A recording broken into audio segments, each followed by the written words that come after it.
हरियाणा के गुरुग्राम से कोलकाता पुलिस ने सोशल मीडिया इन्फ्लुएंसर शर्मिष्ठा पनोरी को गिरफ्तार कर लिया है। बता दें कि शर्मिष्ठा ने ऑपरेशन सिंदूर के दौरान सोशल मीडिया पर आपत्तिजनक टिप्पणी की थी, जिसका जमकर विरोध किया गया था। इसके बाद से ही शर्मिष्ठा के खिलाफ कार्रवाई की मांग की जा रही थी। अब शर्मिष्ठा पानोली की अलीपुर जिला अदालत में पेशी हुई। अब इस मामले में वकील मोहम्मद समीनुद्दीन का क्या कुछ कहना है, सुनिए। We moved our bail application before the learned court, citing that the articles that were used, that has been allegedly stated by the prosecution to have been used, being the mobile phone and the laptop, has already been seized. Subsequently, the learned court heard our prayer. The police custody prayer was sought by the prosecution, which was turned down and rejected, and subsequently the accused has been remanded to judicial custody till 13th of June 2025. अब सुनिए इस पर AIMI के नेता वारिस पठान ने क्या कुछ कहा।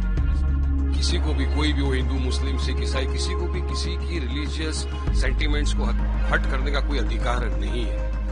अब पाकिस्तान को जितनी भर के गालियां देना है आप दीजिए, भर भर के गालियां दीजिए, हमको कोई एतराज नहीं। मगर जबकि पूरा देश 140 करोड़ भारतीय एक साथ कांधे से कांधा मिलाकर खड़े हुए हैं, उस वक्त आप इस तरह के अल्फाज यूज करेंगे अगर हमारे नबी के बारे में, हमारे प्रॉफिट के बारे में, तो कोई बर्दाश्त नहीं किया जाएगा। आप गुस्ताखी कर रहे हैं, इसके खिलाफ में काफी लोगों ने एहतजाज दर्ज करा है, लीगल एक्शन की मांग की कि भाई नफरत न फैले, नफरत को रोकने के लिए इनके खिलाफ लीगल एक्शन लिया जाए।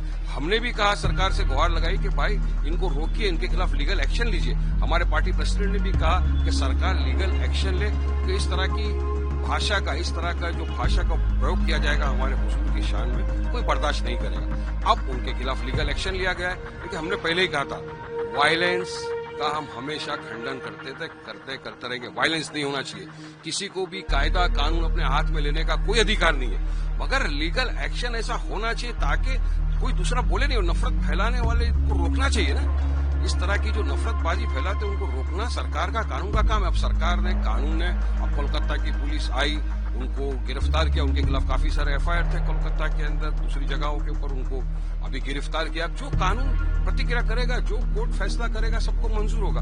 पर यहाँ पर देखा यह जा रहा है कि हमने कानूनी मांग की अरेस्ट करने की, तो हमको धमकियां आ रही है, हमको सोशल मीडिया के जरिए से, फोन कॉल के जरिए धमकी दी जा रही है, अब्यूज किया जा रहा है। तो अपने इनकी भी लिस्ट तैयार की है, जो हमको धमकियां और इस तरह की गाली गलौज कर रहे हैं, इनकी भी लिस्ट तैयार की है हमने। इंशाल्लाह बहुत जल्दी मुंबई पुलिस को दी जाएगी और फौरी कार्रवाई करने की मांग की जाएगी। वहीं SP नेता अबू आसिम आजमी ने भी इसकी कड़ी निंदा की।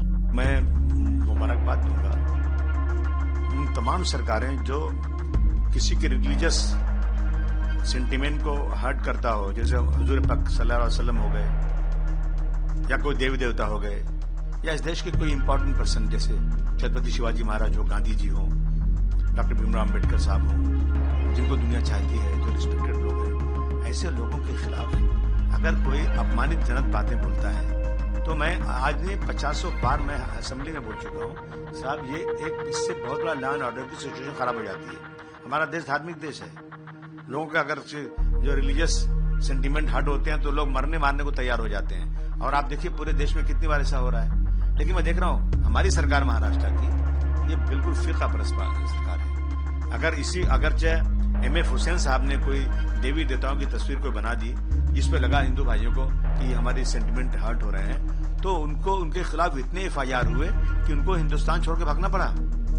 और वो जाके इतने मशहूर आदमी, उनका इंतकाल हुआ कतर के अंदर, कतर ने उनको, उनके इतने मशहूर होने पर उनको नेशनलिटी दे दिया वहां की।